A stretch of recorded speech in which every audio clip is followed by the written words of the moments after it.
This episode was brought to you by Awesome, AWSM. Awesome is a platform that makes it super easy for companies to give ownership to the people who are creating value for them. It's like Venmo and Stripe, but for equity. Brands can easily share ownership with their agency partners, their influencers and brand ambassadors, their fans and customers, and their employees. Learn more at awesome.com, AWSM.com. Okay, welcome to Brand Sweat and Tears. This is your host, Dave Oldham. And today I am so lucky to have Jenny Wecker. She is famous in my circle, my group of friends. A good friend of mine, Craig Morris. I had been trying to kind of connect with you. We've met at a few different networking events. I mean, you were always surrounded by people, usually with just people wanting your autograph, holding up there, like sign my who's this random hat. person? And then Craig said, hey, I want you guys to meet. And so we were able to connect and I was able to get you on the podcast, which this is so awesome. Yeah, I'm excited. One thing I want to highlight a lot more are female founders. So I'm excited in that regard. But I'm also a customer. Oh. So yes, my wife has bought several things and received several Fawn Design bags as gifts, and so we're fans. Oh, that's so nice. We don't have a toddler anymore, but you've expanded beyond like the original diaper bag. So this will be cool. I want to give you a chance to talk about like the product line and some of the development. But I want to begin with the origin story of Fawn Design. Sure. Tell me a little bit about how this all came to be, how you decided to be an entrepreneur, and where did Fawn Design come? Has it always been called Fawn? It's always been called Fawn. Where did that come from? And why did you decide to do this crazy entrepreneur thing? Well, thank you for that intro. Very kind. I feel super honored to be here. I'm excited about what you're doing and really align with the message, and especially too being a female founder, I'm excited to share my story. It was funny when you said like chose to be an entrepreneur. I'm like, does one ever choose that? I feel like it chooses you somehow, right? Got chosen. I was chosen. But yeah, to kind of make a long story short, I started Fawn. It's been almost 10 years. It'll be 10 years in January, which is crazy. I'm only 31, so I started it when I was 5 seconds being 20. I feel like. But how it started is I actually had a friend who was pregnant and she couldn't find a diaper bag she liked. And at the time I was dirt poor, wanted to give her a nice gift and was like, I feel like I could make her something cool that she would love. Had you ever made anything before? So I learned to sew when I was 5. So a lot of people don't know that like that's my background is sewing. Like that is my... Was your mom into sewing? Yeah. Family members into sewing? So my mom is actually a professional costume designer. She lives in LA. No she way. does. Yeah, she does all sorts of stuff. So I learned from the best that you could possibly learn from.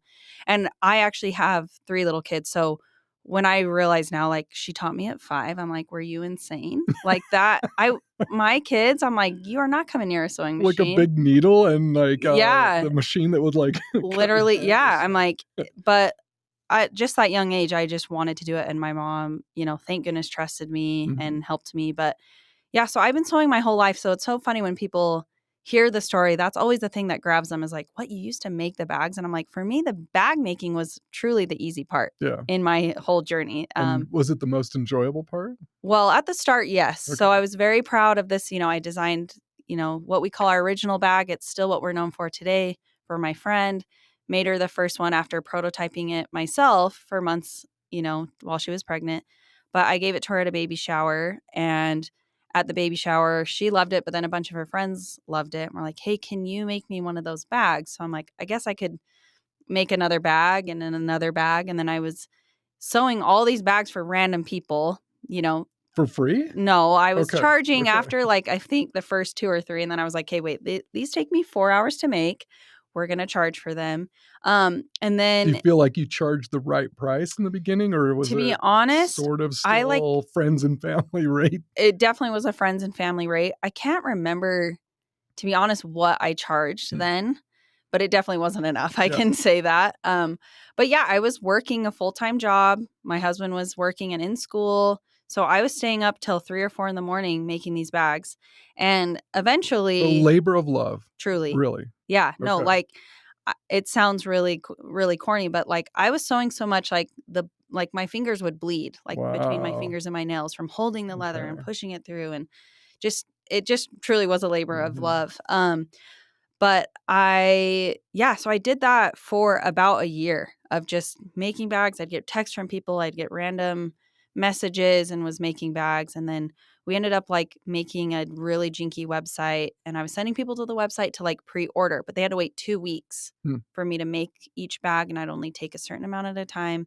These were bespoke, Yeah. custom And bags sewn by Jenny herself. sewn by me Did you myself. autograph them? I didn't. I No, should have. you should have. I have a They'd be couple. collector's items I now, know. right? Well, I actually now, if I run into someone with a handmade one, I always offer to buy it back. Wow. Or like I will give you a store credit that is much larger than what this was, because Yeah. it's so sentimental to me. And I think I might have 10 of the Okay. ones I made, but I made, I think, around 100, which maybe doesn't sound like a lot, but when you think, handmade bags, 100, that's a lot. where I think about now how many bags, like, we're producing and selling, I'm like, that sounds like nothing. But when you really think about it, I'm like, that's a lot. So yeah, where it kind of shifted is I was sewing these bags. It was getting to be too much. I was over the mass producing. What was your day job? I was a dental assistant, actually. Really? Yeah. So Were you liking that? For a while, I thought I was going to go like, be a dental hygienist and do all that, mostly because I wanted, which is funny, I wanted security. I wanted a sense of security. Yeah. And so that felt like, hey, I can do that. But so I was doing Fawn on the side, and then it just was becoming way bigger than I And people were anticipated. begging and waiting And for waiting these and bags. Talk pre-ordering. about product market fit. People were begging and waiting for these Yeah. things. And what's interesting is it just still is kind of mind-boggling that even 10 years ago, there was like one other brand that was not my style, but a lot of people were carrying this other brand, but there just wasn't anyone who was like, let's take the functionality of a diaper bag and make it look good. Like it So just was that the seems, main thing? Like when you said yes. your friend was looking for a bag, she didn't like any of them. They just looked like these frumpy Yeah. cloth. Like it's not like you would Cheesy. use a diaper bag in any fashionable setting. Yeah. So you're kind of embarrassed to have these diaper bags like in public or Yeah. You don't whatever, want to right? carry that. So you were like, I'm going to make a high fashion diaper bag. That has And all the was that the function. first basically kind of high I fashion mean, design? yes, they're Okay. really like, and I can say that with confidence because I did so much research of like, this has to exist. Yeah. This has to, and it just, I think what I quickly learned is the diaper bag was made for the baby, even though the mom is the one carrying it. Yeah. So I was like, well, I want something that I want to carry, but it still has the function and cleanability of, the Winnie the Pooh, whatever bag they're giving you at the hospital. Cause that's what a lot of women just ended up using. Yeah, Or they go to before you wanna put REI it. and they Yeah. just buy, I just want something really, really functional. So that's even today. They were buying backpacks. Yeah. Yeah. Like, I don't care what it looks like, just it needs to function. But Yeah. even today, that's a huge part of what I care about is I want it to look good, but I really want it to function. And if it doesn't function and it looks good, I really hesitate to produce it because to me, that's like at our core what we do and what And I now think we the do Fawn well. Design brand is associated with you're kind of a high fashion, not just the functionality. Yeah. But just a high fashion. Yeah. Yeah. So sewing bags over the sewing. And my husband was the one who really was like, hey, this could be something. And I think my whole life I've always grown up just feeling like, I don't want to sound terrible, but I just felt like I wouldn't really amount to much. I just wasn't, I barely got by in school. I really, really struggled with my grades and I just always felt really dumb, truly. And I feel like I have a few, I could say on one hand, the amount of people who I really felt like saw something in me that I had a lot of potential and it was hard for me to believe them. But my husband Cole was one of those people who always was like, you're so talented, you're so this. And I'm kind of like, what are you talking about? But anyway, with the bags, he was very much like, this is something, like we have something here. Anyway, he was the one who was like, I think we should get these manufactured. And I had a hard time with that initially because I'm like, no, this is This just is my thing. the age of Etsy, right? A handmade kind of brand. And, and I say brand because even then I didn't really think it was a brand, and so we ended up deciding like, let's manufacture. He kind of did the research on his end of trying to find somebody, but we quickly realized we needed money to manufacture, which if you remember at the beginning of the story, dirt poor, in school working, there was no money for manufacturing. And even, I wasn't charging enough for the bags. There was no money to be had. So we ended up deciding to do a Kickstarter to help raise the money for our first round of manufacturing. So what year was this? This was end of 2014. Okay. So right before Christmas, we ran a 15-day Kickstarter campaign, and our goal was to raise $25,000, and we ended up raising $42,000. Wow. Which at the time was everything. Yeah. And halfway through that campaign, we weren't even halfway to our goal. So I remember having the moment of to Cole of hey, if we don't get this money, I think this is the sign from the universe of Fawn isn't meant to be. And I was really gearing up for that being a possibility. And thankfully I was wrong. And, we met our number, but exceeded it. Was it in the last couple of days? Yeah. Was it this kind of bell curve, or not bell curve, but exponential curve of boom, just the last 24 hours was so it was 70% of it? I'm trying to remember how many days were left, but what I had done from the start, and I tell everybody this who runs any sort of crowdfunding, if they can, this was the age of where bloggers and influencers were becoming a thing, right? In 2014. Well, they weren't even called influencers. That wasn't even a word then. But I knew I have to get people talking about this Kickstarter. How am I going to get people to fund this? And so I had reached out to over 100 different bloggers and told them about my Kickstarter and said, I will send you a bag if you'll post during my campaign. And lucky for me, I was able to make those bags and send them to them. And so I had people posting every day of those 15 days. But the last couple of days is where I had some really heavy hitters, big followings at the time, post. And then that's just what sent it over the edge. So I'm to this day, I have such a good relationship with those 30 people who posted, because it was life-changing, truly. That's what really launched it. Yeah, and that's what helped really spread the awareness. And so we did the Kickstarter. We placed an order with this first factory. And was it a factory in China? It was a factory in China. Okay. How did you find that? My husband found them, just Google, good. And it was a leap of faith. I mean, lucky for me is because I could sew, I could make my prototypes and send them over, where a lot of people, that's, one of the struggles is they I have this idea, and how am I going to get it to this next step? And lucky for me, that was what was nice about having the skill that I had. So we were able to find a factory, I'd say relatively quickly, but even still wasn't a great factory. I think we ordered 1,000 bags. I think I've replaced all 1,000 of those bags, just backpack straps and zip and all just sorts of reinforcement things that you just you don't know until you have masses of people using things. And that's still something we deal with today in every consumer product. You can do all your testing and all your things, but you're still going to be testing it a lot on your customer. Yeah. And so do you manufacture overseas? Yep, we still do. And how many different factories have you gone through to finally arrive at one that you trust? So I think we've only been through, I think we're on our third, and we've been with them 7 years. Okay. So we've got it dialed. Good. Yeah. But even still, even finding them, it wasn't perfect. It's still not perfect, but even I think a lot of people don't understand, it takes a long time to get it right. And even still, we're working out kinks 7 years later. We're still hey, we need to fix this, or you did this, or, whatever it is. It's never dialed. I think that's a piece of consumer products that it's just it might not ever really be dialed. But so the first factory, did you go there? No. Okay, so it was all email. All email. Online, and then just a huge leap of faith. Yeah. Send them some money, hoping that you're actually going to get some bags in return, and the bags are going to be good. Did they send you some early prototypes for you to approve? I think we had got just one or two, or just the iterations of the sampling. But once we were yeah, this is the sample. That was it. Okay. It's here we go.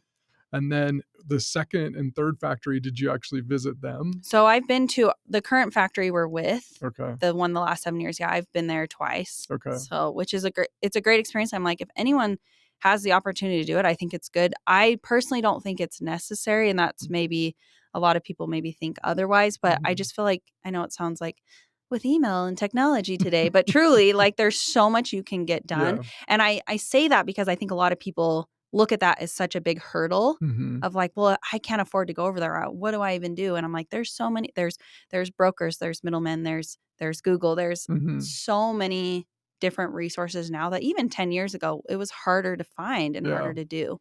And now with the networking opportunities within the communities, especially in a e-commerce kind of community, not just here in Utah, people who are thinking about it can contact you Yeah. and say, what do you recommend? And you're like, Mhm. well, here's our situation now. They were great. They are great at these things Yeah, or whatever. totally. And you can kind of point them in the right direction. Sure. Right. Yeah, totally. Awesome. Okay. Yeah. So when did you decide to bail on your day job and go all in? Was it after the Kickstarter? So it was pretty shortly after the Kickstarter. So I did the Kickstarter in December, and I actually found out I was pregnant with my first child in that span. And actually, when my Kickstarter launched, I was in the hospital with like a bad kidney situation, literally on my phone, like launching my Kickstarter. Like, I mean, if that isn't like Yeah. entrepreneur Yeah. life, I don't know what is. Yeah. But anyway, I'm trying to think. I worked, they were luckily gave me a different job where I could like call on insurance. So I didn't actually have to like be cleaning people's teeth. I was super, super sick during my pregnancy. And so I quit right after I had my oldest in April Mhm. because I was like, this is becoming way too much. I have a baby and this job. And luckily Mhm. they're a company that they've been so supportive of me. Mhm. And so I quit my job in April. And then actually my husband, I don't know if it was quite 6 months later, but he quit his too, Wow. which now when him and I talk about that, we were kind of like, what were we thinking? That was crazy. That was psycho a little Yeah. bit. Did But you have any revenue at that point? I mean, yeah, from this first campaign? so the with the Kickstarter, I think we pre-sold like 400 of those bags. So then we had 600 left over. But what was crazy is we got those in April, literally days before my daughter was born. So Mm. I have pictures of me like fully like days away from having a baby, packing up Kickstarter orders to ship to people. Mhm. And then I remember at the hospital, we were like, let's list these 600 bags because, these will last us till October at Mhm. least. Mhm. And I mean, in a matter of days, They sold gone. out. Wow. 600 bags. That's so cool. So I am home now Like, with. list them where? Oh, well, we had a website at the time. Okay. I'm trying to remember. We've done like Weebly, we've done Squarespace. We're now on Shopify. We've done the whole thing. I can't remember Which version it was. yeah, I think the Squarespace probably at that point. Yeah. But yeah, so we listed them on the website. At this point we had like an Instagram, that we had made separate for Fawn. And so especially during the campaign, that's where we were posting. Mhm. And when people were asking me about the bags to make them, I'm like, oh, I don't make them anymore, but we're pre-selling them on Kickstarter or Mhm. follow us on Instagram to stay in touch. Anyway, so we had just posted like, hey, we have more bags. They're on our website. And yeah, they sold out so fast. So I came home from the hospital with literally like my day-old baby. And I'm like, I have 600 orders to ship.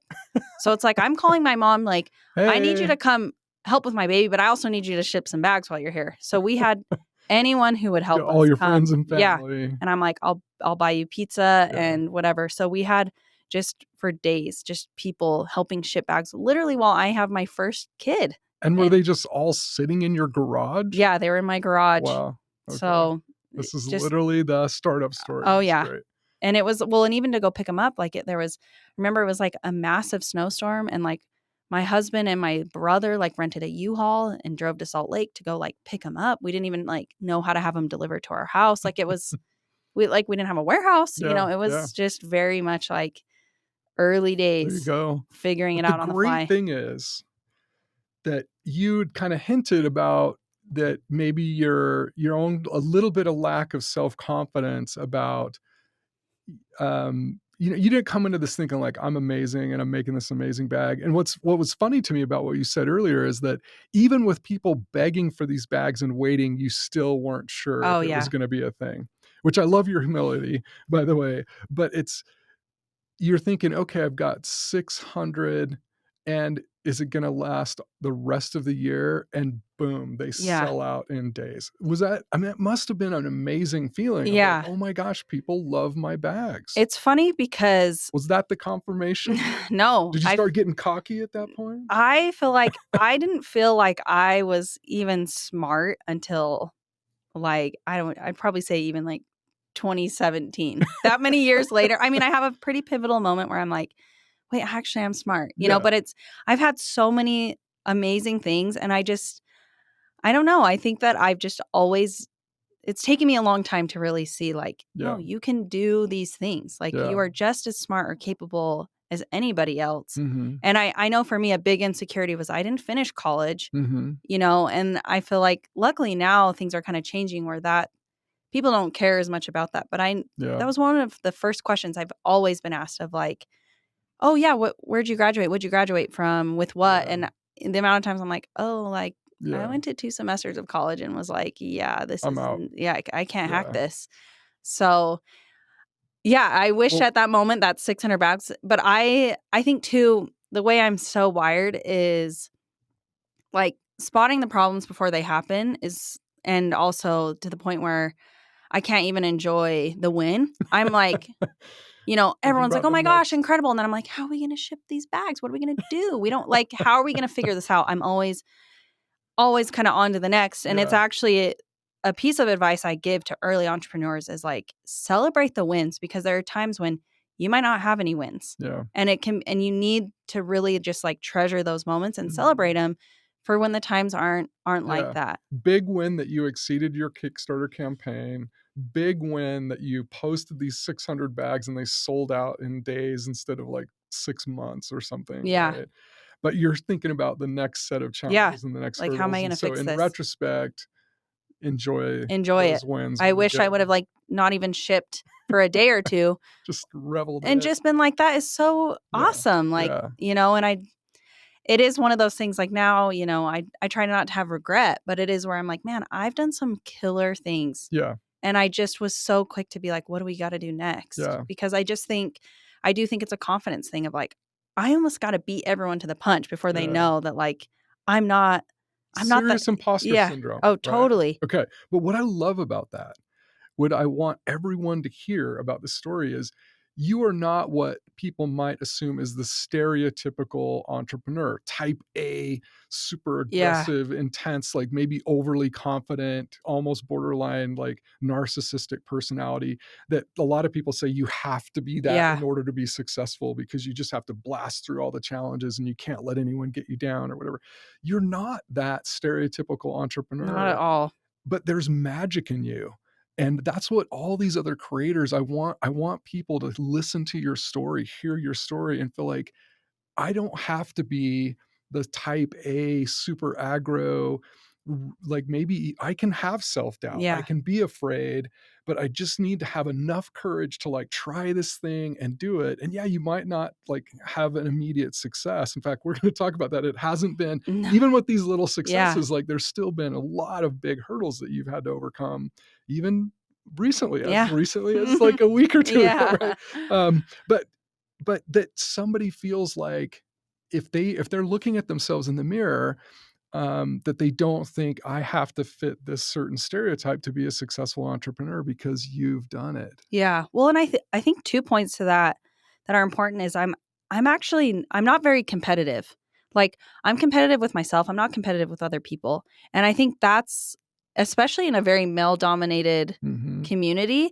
It's so funny how they like that shocks them where they're like, well, don't you look at so and so? And I'm like, no, like I got enough going on in here. I don't need to be looking at them. And I do think more women are maybe like that. And so I do hope it encourages them of like the confidence I maybe have in front of the camera or the microphone today, like that has been years coming. It wasn't like all of a sudden I just, and I think too, like I'm actually not very money motivated, which might surprise people as well. Like that's not what, even with Fawn, that's not what got me to get to where I am. Like it's a piece of it, of course. Like I want that sense of security for my family, but you're a creator. And I love the creative I love process. bags. I love bags. And you love the responses, the people's responses when they saw it. Like my wife gets this bag and she loves this bag. You're giving this to your friends and then their friends are asking for this bag and they see it. That's got to feel, it's a kind of this purpose of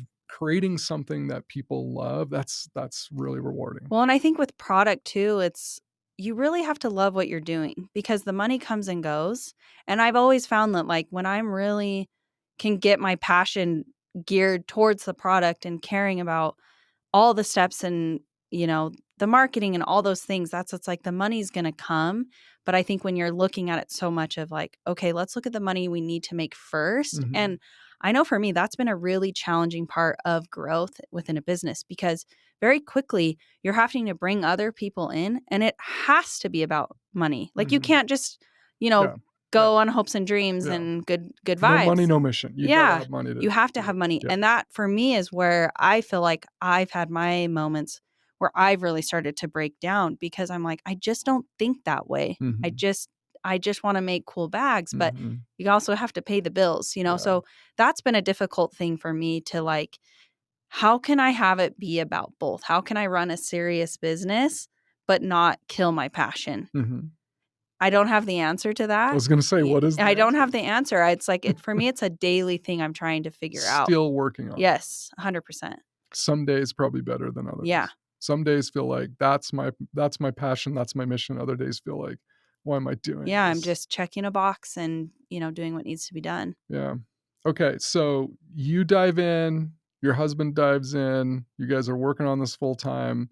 Had you done did you do a second Kickstarter, or it was the Kickstarter and then it was everything from your website? Yep. And we've And maybe just, some social media started going? yeah. And so it was kind of, the money we made off the bags from those 600 from Kickstarter. That's where I first really understood, cash flow, Mhm. because I had all these people who wanted bags, but I didn't have enough money to place the next order. So Another big order. yeah, so I can't even remember if it was a year or maybe even close to 2 years of like, we'd have these long periods where we were out of stock because I had to make the money, place the order, and then, Wait for him to yeah. come, right? But then when they would get here, we'd restock and, we'd sell through tons and tons and Mm. tons. And then, we're back to doing it again. So Mhm. it took quite a few years for us to be able to kind of get ahead of that, where we weren't Mhm. so much out of stock. Um, but even now, 10 years into it, like I'm out Mhm. of stock of like 3 bestsellers. Like Yeah. it's just always Still can't so perfect it. hard. Yeah. Yeah, it's hard. Without maybe going too far the other direction and having, like, too much just sitting around, Yeah. right? Inventory management is a huge thing for Yeah. e-commerce. It's a big challenge. Have you ever thought about, do you think it was actually helpful in a weird way that you were sold out Oh, so 1,000%. fast of stuff and then couldn't get it? Like the just the anticipation, people wanting it really Scarcity. bad. Yeah, there was Scarcity is a something to thing. that, right? Yeah. I'm like, even today, I always like err on the side of like, have less. People want something unique, special, limited edition. Like Mhm. those are words that grab us all. Yeah. And I think that's a big reason I've been able to be successful for this long, especially with like one core silhouette has like Mhm. really carried me for years and years. And I can't tell you how many times I'd meet with investors or people and they would say, when is this going to run out? Mhm. This one bag. But I do think part of it is because we've built this anticipation on accident, truly. Mhm. But then also when we release colors or fabrics or prints, like we make a small amount and when Mhm. they're gone, they're gone. Yeah. And that's like, it's so When hard. somebody has a unique, Yeah. not everyone on the planet is gonna have that exact same Not, bag, right? like, and it actually is kind of cool. Like we went to Lagoon the other day and it's like, I saw a bag color that I haven't seen in so long, like so long. And it was Did cool you for go up me. and talk to them? This person I didn't. A lot of Okay. times I do, Yeah. but it was kind of one of those where I was just like, "Oh, honey, I haven't seen that in a while." Like, that was a good one, Yeah, yeah. But I think it's really important because you'll see the numbers come in and you'll see like, "Oh, man, that sold a lot. Let's order more." Mhm. And it's a It's dangerous tempting, yeah. game to play. And we've done that before where we've sold through something really fast and we have ordered more and we've sold some, but some of those they've sat because Yeah. people want like, "Oh, I know I can't get that color." So Mhm. it's funny how we kind of that was like our core who we were. We got a little bit away from it and now we're kind of coming back to that. Like Mhm. we did like a checkered print this summer of like our fanny pack. That's like our fanny pack. We call it a fanny pack, of Mhm. course. And Genius. those sold out. And I'm telling you, we like for 2 days, we're like, do we order more? Because they just crushed it. Mhm. And I just was like, no, like Mhm. we'll bring it. We can do a different color of check, but like this tan and That was white, special. it's done. Yeah. And like, I think that's what a brand really needs. And I think, I don't know, I think people obsess over like reinventing the wheel, where I'm like, for me, I'm like, there's so much beauty in like what works. Like, don't overcomplicate it. The amount of times I feel like I've overcomplicated my business has just made me, one, miserable, and two, usually like broke, like way less money, just simplify. Yeah. Okay. So you're going, I was going to rewind it a little bit. Like, Sure. where did the name Fawn come from? Where did the brand have some special meaning? Like, where did that originate? It's so funny because I haven't been asked this in a long time. And maybe it's because enough people are like, there's no cool story here. But it's just like my husband and I literally were like laying in bed at this, like the start of, sewing the bags. And we were like, what should we name this thing? Like, what do we call it? And my husband, The very first one that you sewed for your friend. So it was that didn't have a name. Okay, it was just a bag. It was just a bag. Okay. But shortly Does she after still that, have that original she bag? still does. Yep. Okay. And I've been like, whenever yeah, you that's coming back to me. Yeah, but I think she'll hang on to that forever. And honestly, like, we're such good friends and we'll always be friends, and I'm okay with her having it. That's but it's special. Steward. Yeah. But if for some reason I'm like, bag she knows number one, that bag could be worth like $1 million. If it's even, who knows, it's maybe she just says she has it, but it's really just like falling apart and the scraps are somewhere. Yeah. But no, like we just were thinking of names, and he said, what about Fawn, like a baby deer, because it's a diaper Just bag, and out of the blue. Yeah, he said, and so Fawn, we just there it was. Amazing. It's funny because I like now I'm like, would I pick that again? I don't know, but like my phone capitalizes it now, so I think we'll stay with it. Yeah, it knows. Yeah. It's a thing now. It's a thing. Yeah. Well, it's certainly become an amazing brand. So let's talk about that journey. So, you created this brand, you had amazing product market fit right in the beginning, even though it took you a while to kind of come to the confidence around that. You're building this thing. Talk about, this is kind of the sweat part of the conversation. Is like, talk about how hard it was to keep growing and keep up with the demand, keep up with those expectations. How did you build the business from now? It's not just you and your husband. Like, what were your first hires? Like, how did you think about growing the business? I know for me, I've always been overwhelmed by the growth.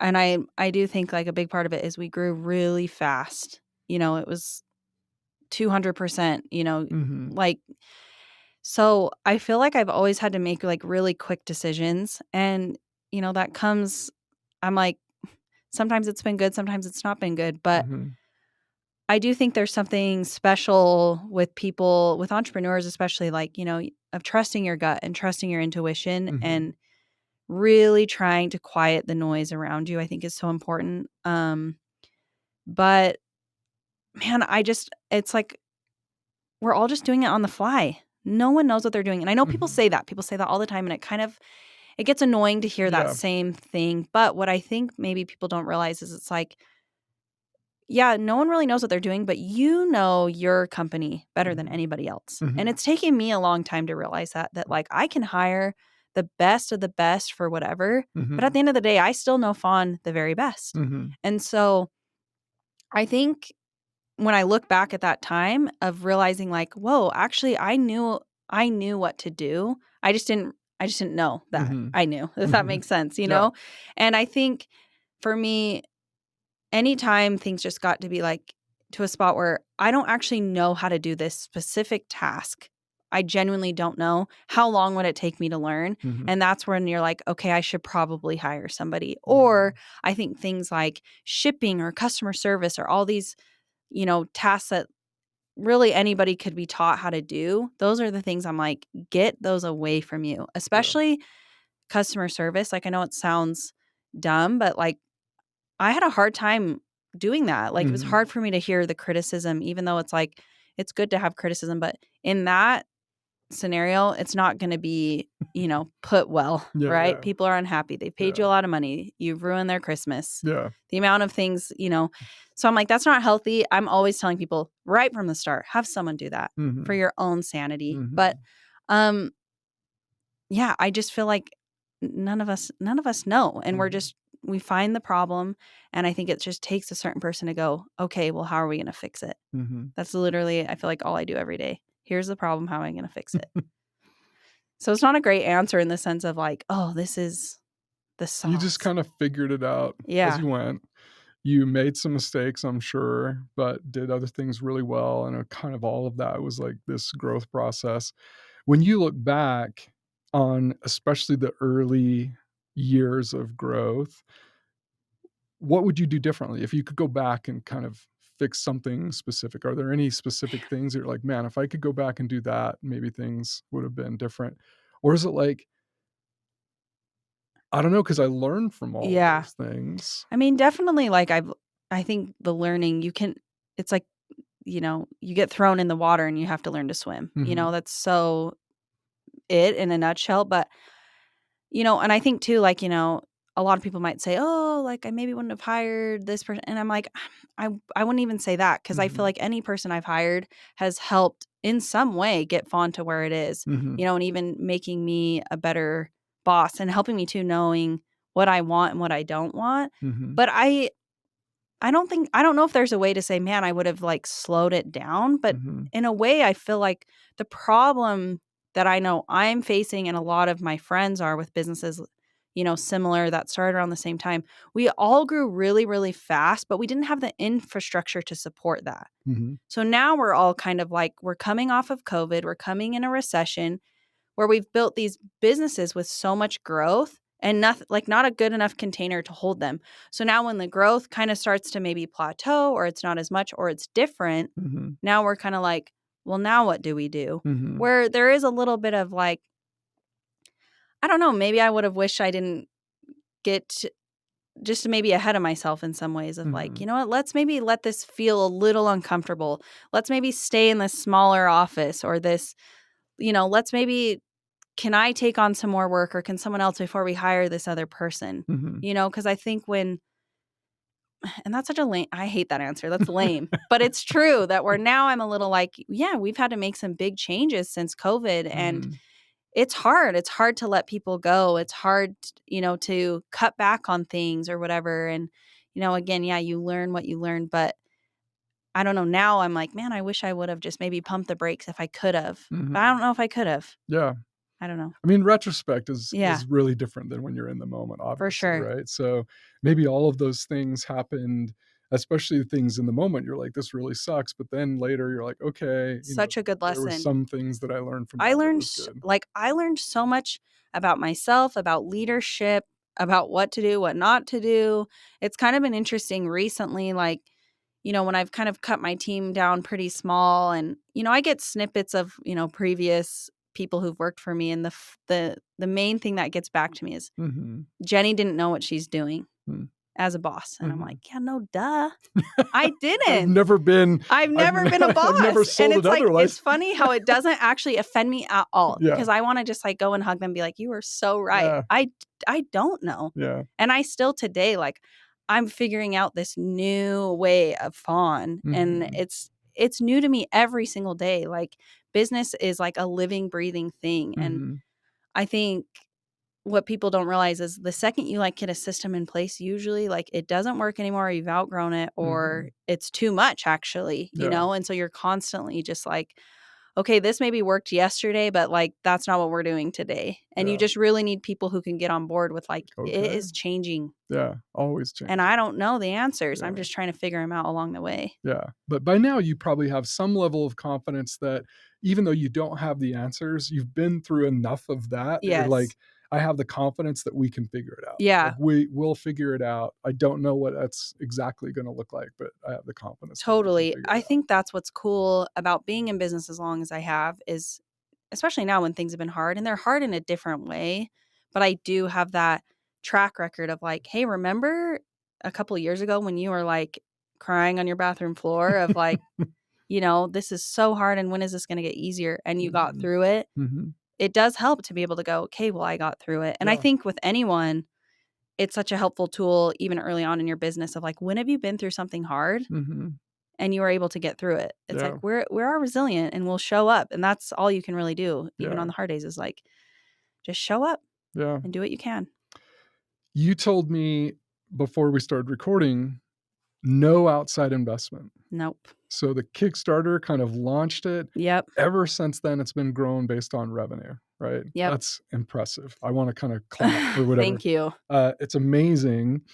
And so when you're growing and you're growing based on profits and you have these cash flow challenges of you've got to order way in advance of actually realizing the revenue and realizing the profits from that, you didn't do a lot of school. You're not like a Yeah. financial wizard. How did you start to learn? And what kind of support system did you have? Mentors, coaches? Did you hire people? How did you start understanding all the nuances of cash flow and inventory management? Where did that come from? Oh, I feel like I did a terrible job at it. It was really what it boils down to. But I brought on a CFO. I'm trying to remember how long ago. He's still with me today, and Okay. he is just like incredible, and just like I literally trust him Amazing. with my That's life. amazing. And the way that him and I even came together was just like, to me, it was very much the universe like, hey, this person needs to be in your life. And he came from, maybe I won't say just for his own privacy, but Yeah. he came from another like, bag company, but more of like, men's bags. It was in a completely different category, but he totally understood the price point and the distribution. And so he was able to come in and really help me like with a lot of the business stuff. How did you meet him originally? It was like a friend of a friend, was like, hey, you need to meet this guy. And well, his name's Jeff. I can say it because he, you can find him on LinkedIn. It's pretty easy. But, he had just, I think the company he was with had sold. And so he was looking for his next thing. And his friend was like, hey, you need to meet Jenny. And, we went to lunch, and very quickly I was like, this is my guy. Like, I just knew. And he's been like, he's been my right hand guy and been so essential to Fawn almost growing up is kind of what I like to say of, we're doing real business, and he really helped a lot of those things. But I think too, he spotted a lot of problems, of like, hey, this stuff is a little bit messy over here, and we probably overspent over here. And so I felt like he really helped come in and get our ducks in a row. And I think for a lot of people, the finance side is one of the things they almost like want to do like last but that's something, maybe advice I'd give to myself is like, have someone, even if it's part-time, even if it's, a much smaller scale, like get your books dialed, especially someone like me. I don't understand, like that's not my jam. Yeah. I really struggle with math, still do. And so the second you start talking numbers, I'm just like, I don't know what you're saying. I don't know. But I would say that's a stereotypical thing for most creators. Yeah. Is that creative side of like building something, creating something is not normally associated with the numbers side, the accountant kind of built in, right? So it is pretty rare for any creator kind of especially consumer good creator to also have like serious accounting or like financial or mathematical chops. Right? Yeah. Well, and it's funny you say that, because I do feel like the amount of times I've been in rooms where it's like people are asking me this stuff and I'm like, I don't know. And for a while I was really self-conscious about that, where it's like now I'm like, well, just ask Jeff. He knows.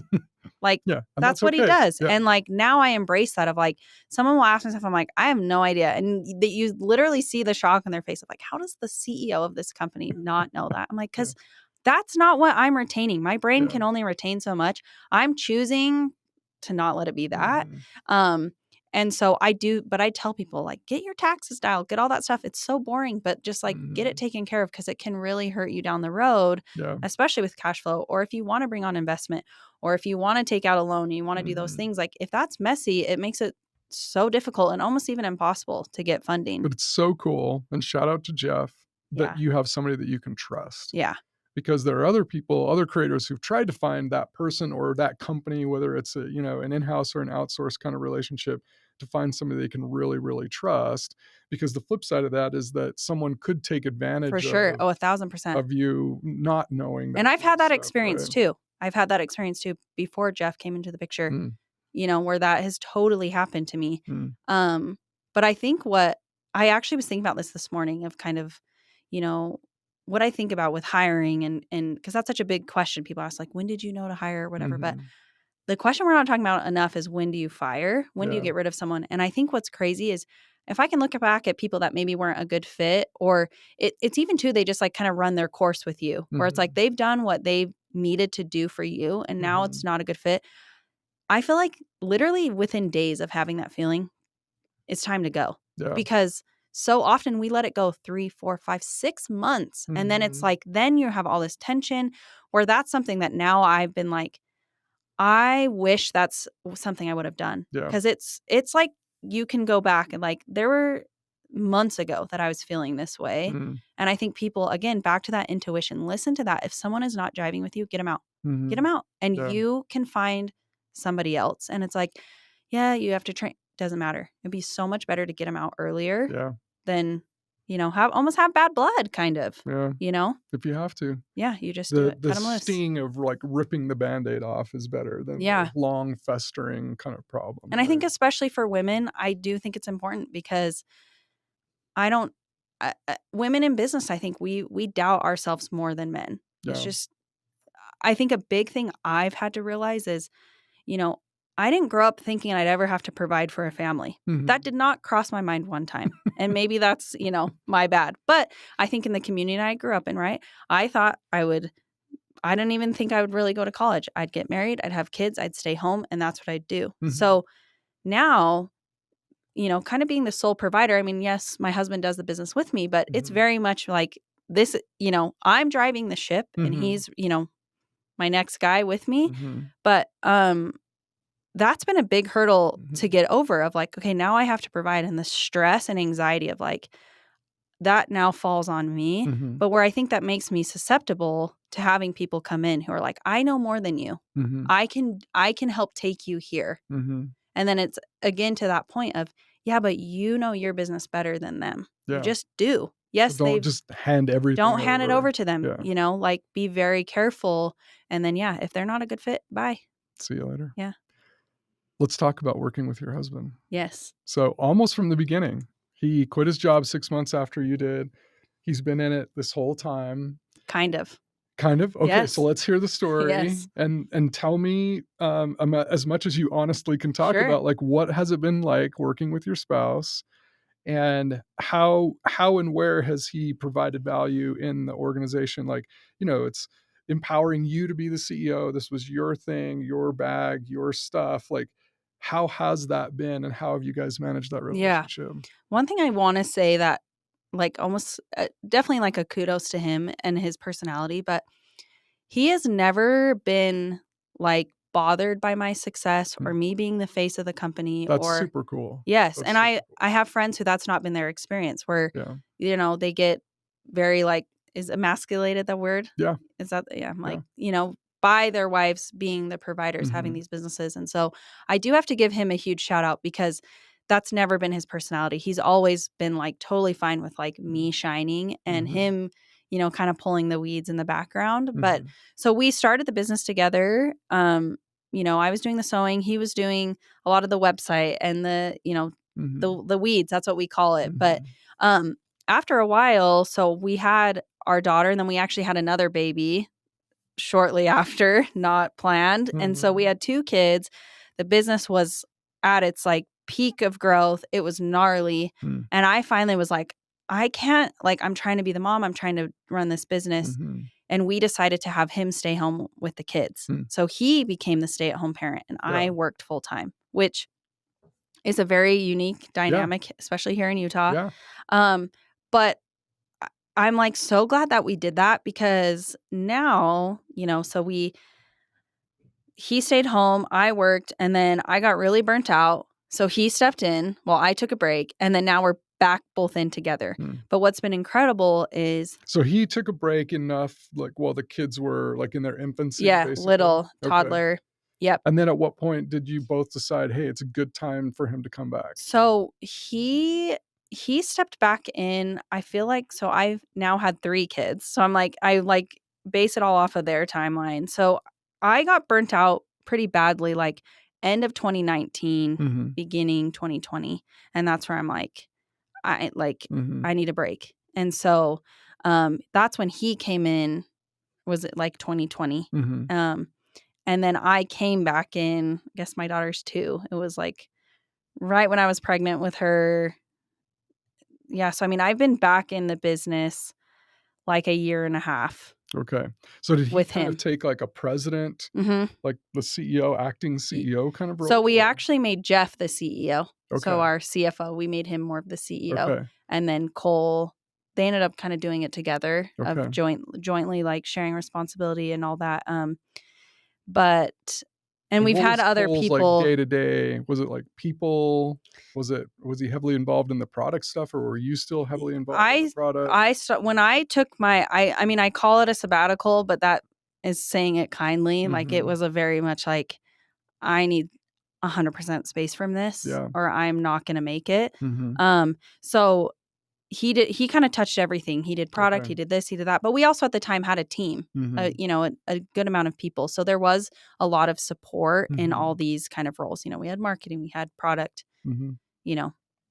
our warehouse, everything. Like, so it wasn't like it was just us and, a few other people. Yeah. I think How many total employees? at the beginning of 2020, I think we had 30 Mhm. people. Mhm. And now I think we're at like 8 or 10. So, I mean, we've really pared back a Oh, lot. okay. But yeah, so at least when he was coming in, it wasn't just like run the whole thing, but it was a lot, Yeah. of just navigating like the people and all of that. But yeah, so then what was funny, so he got in and he very quickly was like, we need Jenny here. Mhm. Jenny needs to be here. Mm.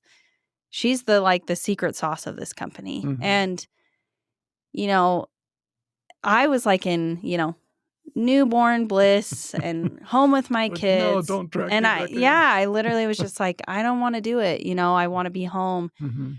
And that's always something I have to wrestle with, Mhm. like my heart, and I just have to be honest. My heart really wants to be home with my kids, Mhm. but I also have this amazing opportunity that's building a really great life for my kids that I do feel like now I have a lot more of this insight, right? Of doing it 10 Mhm. years, of I have good boundaries. I have, I don't have good balance. I don't want to say that because I don't, but I Mhm. definitely like am able to pick and choose. And it's funny because even you like trying to get a hold of me, I'm like, Yeah.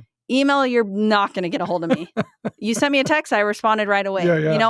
I have some of And I'm these. glad Craig kind of juiced that Yeah. Well, and connection a it's little one of bit. those things too, though, where like I have moments where I'm like, oh, I feel bad because I need to be better in some of these areas. But there are things that I'm just like, I've kind of chosen to just let it go. Yeah. And email, like I do it a couple times a month Mhm. and that's it, Wow. because I can't stay on top of it, Yeah. Get buried and So I really pick and choose what's important to Yeah. me and what I spend my time doing.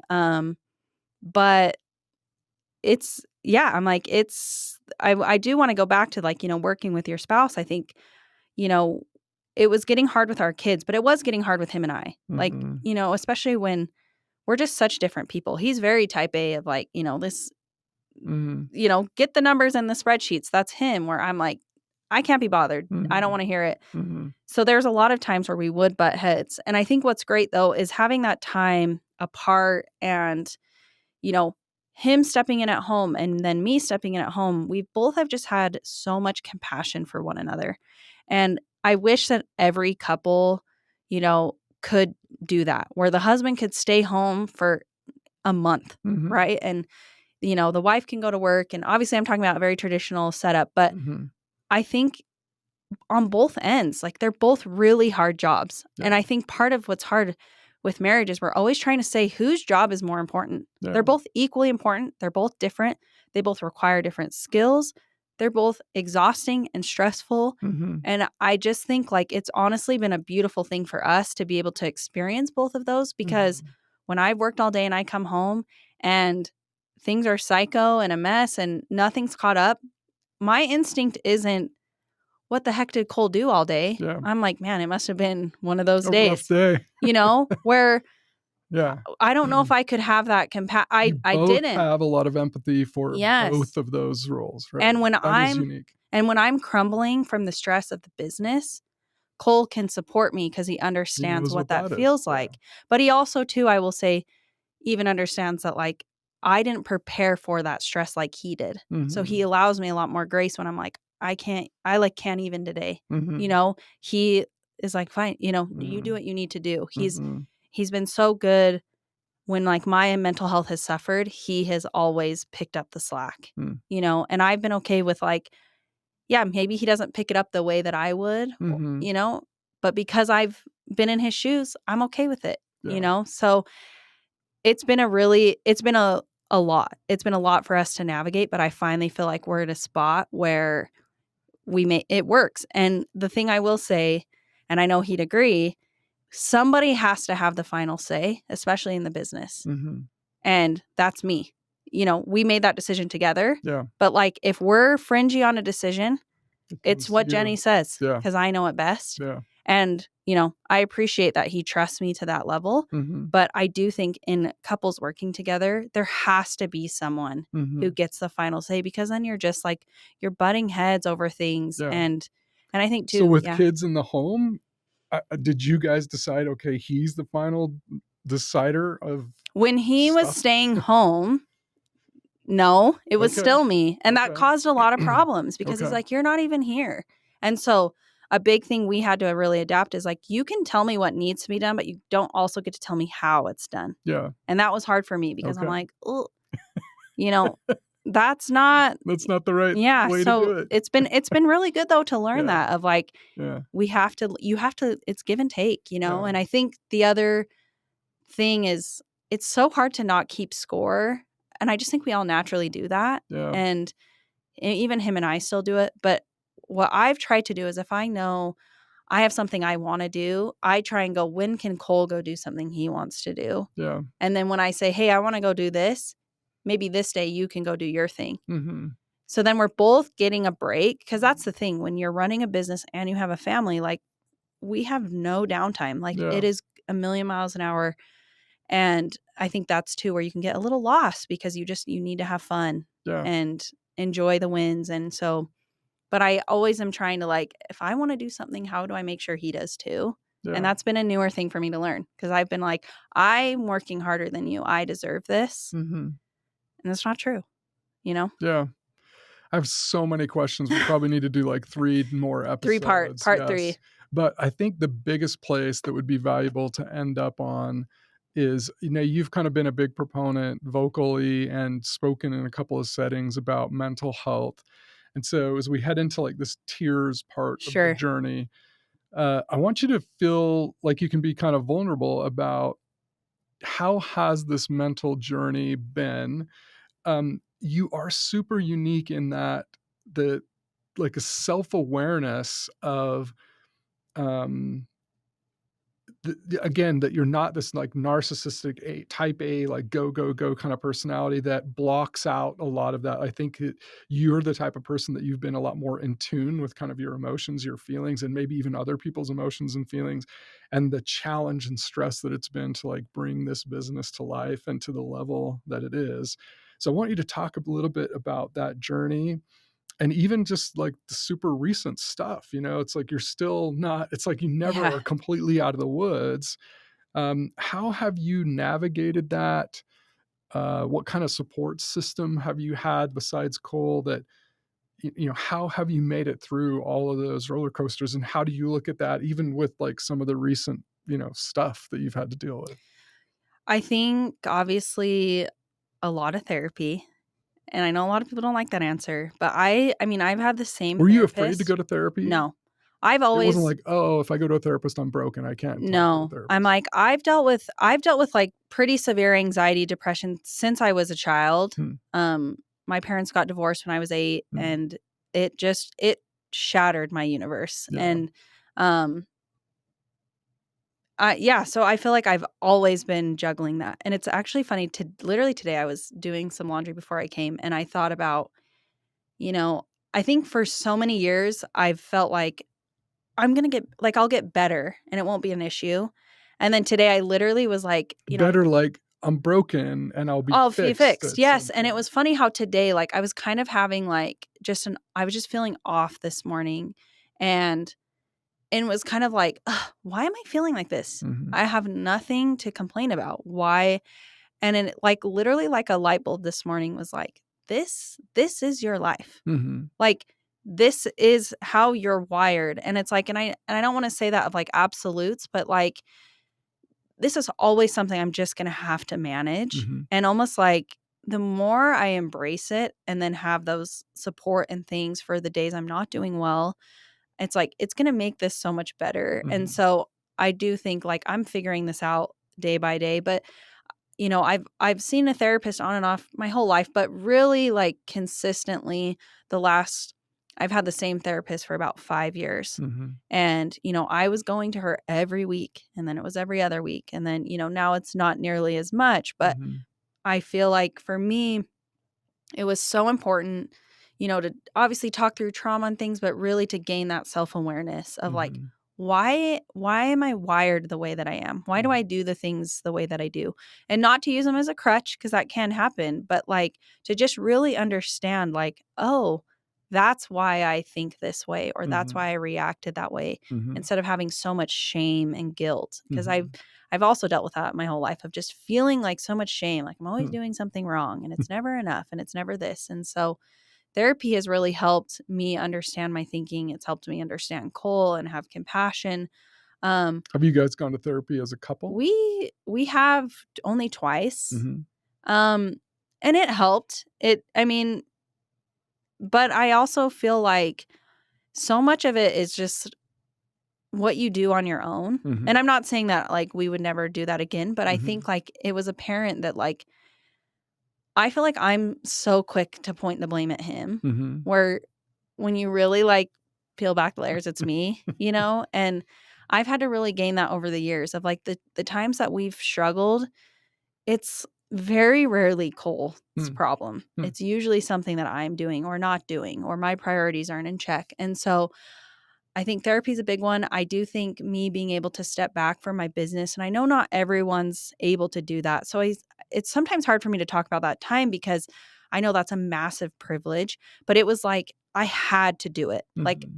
I had to, and I just cannot stress that enough. But I think in that time, what I really realized is I felt like I was chasing something that I didn't actually even want. Hmm. And I couldn't. Did you feel pressured by the community I or felt by your customers, your fans, by people so like, you have to do this because so much now you're, external pressure of yeah. all sorts of things, or even like, you know, you talk to people and like, here's how you grow a business. This is what it looks like. You get the team, you build the board, you have the headquarters, you have this kind of, Mm-hmm. you know, and you want the house in Alpine, and you want the this and the that and the that. And not to say that there is anything wrong with any of those things. Mm-hmm. But when I was able to have that silence, which that's for someone like me, where I'm not brief, my mind's going a zillion miles an hour. Mm-hmm. I need to find that quiet and that peace to be able to go, what is it that Jenny actually wants? What is it I Mm-hmm. care about?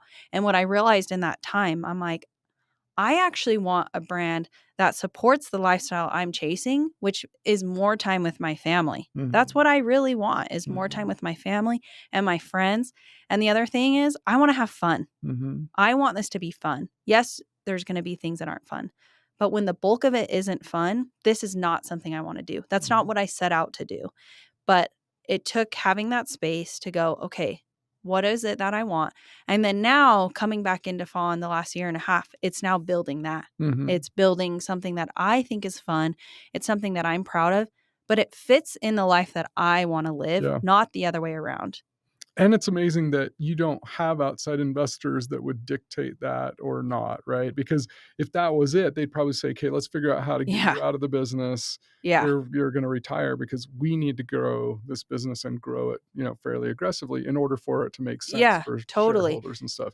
So you have this beautiful option to build the business in the way that you want to build the business that helps you achieve the personal goals, the family goals, Yeah. the relationship stuff, and the flexibility and freedom around your time, that you're not a slave to Yeah. the business. Well, I'm glad you said it that way, because I feel like the people I was listening to were these larger than life people. And we Mm-hmm. talked about this briefly before. Yeah. But no one is asking them what price you paid to get there. Yeah. And I feel like I almost am getting like a second chance at life a bit, because I caught myself of like, Mm-hmm. wait a sec, do I even care about any of this? And I think like, especially to women, I just want to say like, you don't have to have this massive company. Yeah. If you have this project or this hobby, this business, whatever you want to call it, whatever it is Mm-hmm. for you that fills your cup and makes you happy and is a good outlet for you, that's awesome. Yeah. Have it be something that makes sense for you. Mhm. Like, it doesn't have to be this Don't huge thing. trade Yes. the other big promises of stuff for these things, because the irony is these are the things that you really wanted. Yeah. All of this other stuff maybe is a mirage. Yeah. And then you get there and you said, not enough people are talking about like what you had to sacrifice, what you had to give up to get to that Yeah. point. And then they get to that point and they're like, wait a minute, all I really wanted was the stuff that I gave up. Yeah. And it's like, how many people at the top are divorced? Yeah. There's lots. Yeah. And I'm again, if you want this larger than life company, there is a way to do that. And there is a way to preserve your families and all those things. I just genuinely am like, at this point in time, that's not actually what I'm chasing. Yeah. I want to like go to the kids' school thing and not be like, man, I got that thing. I got to, because even when I was trying to do that, my head was not there. I'm having a conversation with Cole. I'm on my phone doing whatever and like totally disengaged, and it's funny because you look at my life then, it's like I was traveling like crazy. I was going all over the world and going to cool things and having opportunities and meeting cool people.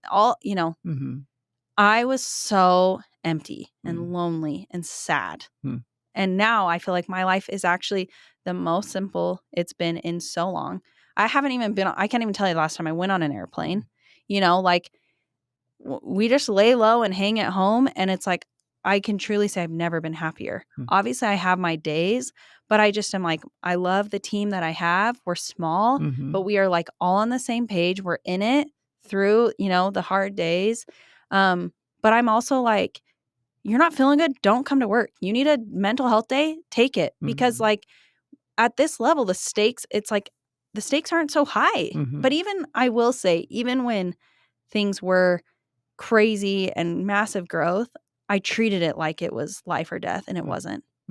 Like my bags don't save people's lives.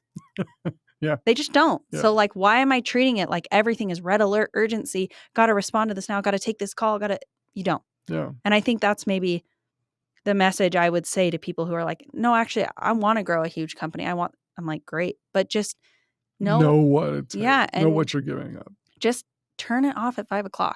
Like, turn off communication because your brain's not going to turn off. And I can't really tell you what to do about that because I'm still working on that myself.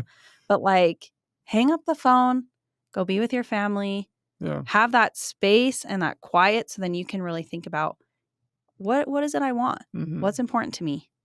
How do I want to spend my time? How do I want to be remembered? All those questions that I'm like, I didn't even have time to think about that. Yeah. I was too busy.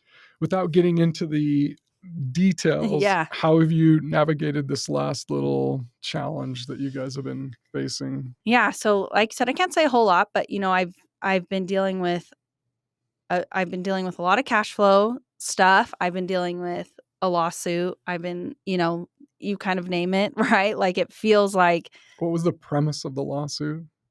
Was it a trademark thing? Was it employee related? It was, I think all I can really say is just like, we'll just say supplier, like supplier related.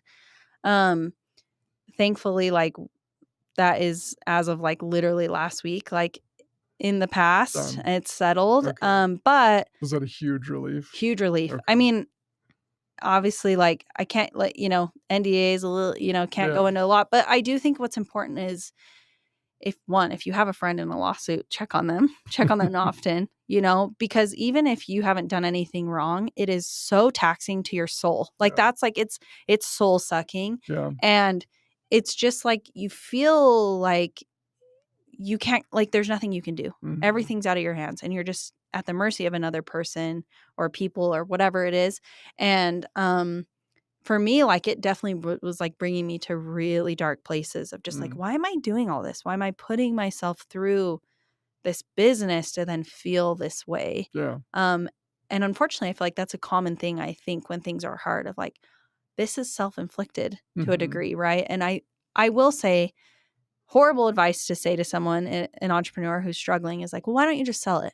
Just sell your business. And I'm like, if it was that simple, hand me the forms, we'll sign it over, but not truly, but just in those moments you feel that way. But that's so much what people say. And it actually, I feel like for me, really like dismisses the hardship that you're like, there's no easy way out in these things. But yeah, I really understood like taking things one day at a time with a lot of things that I guess I'll say feel like out of my control. In so much of the hardships in my business, I felt like I could figure it out. I could make a decision. I could hire someone. I could do this. Where a lot of the obstacles I've been dealing with the year are very much external things that like I can't control. I literally like cannot fix it. I can't do anything.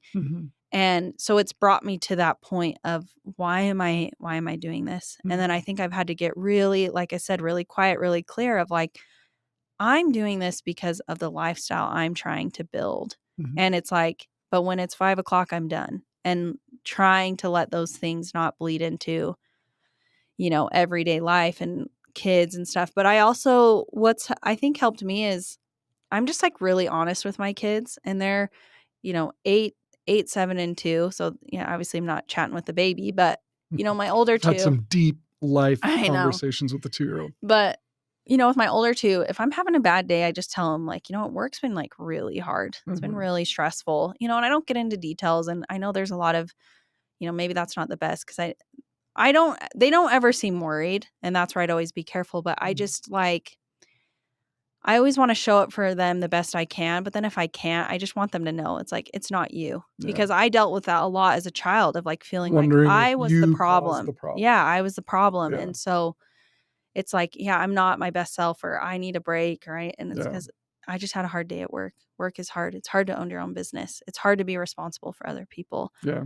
But I think I met with a coach actually a couple months ago who gave me just like the best gold nugget that I've just hung on to. But, he's like, yeah, all this is hard. And like, you want to blame. That's what our instinct is, to blame. He's like, instead, what are you going to do with the responsibility given you? And that's like huge. That's everything. Where that, for the control freak in me, right? Oh, this is my responsibility. So that's where I'm like, I just show up every day, and I try and have a plan every week of like, hey, here's the things that need to get done. And I will say most weeks I get them done because that's how I'm wired. But the times that they don't, it's like, you know what, whatever, add it to next week. We'll show up next week and do it. But I can honestly say like, I'm enjoying my life. I'm enjoying my business. And like, that's what it's all about. Yeah. So that's amazing. Yeah. Well, where do you go from here? What's the future of Fawn? It's funny because it's like I can see it and taste it, like I'm almost to where I feel like I want it to be. I have some, some cool things that I'm working on, but so much of it is just like back to product, man, back to me. You're just still finding that original creative outlet where you can create cool stuff. Yeah. And I have like a gal who helps me like really just, bring me ideas and things. And then her and I together are just like building some really cool things that I'm personally excited to use. And I'm literally like, oh, I can't wait for this event because I'm going to use that bag that we're working on.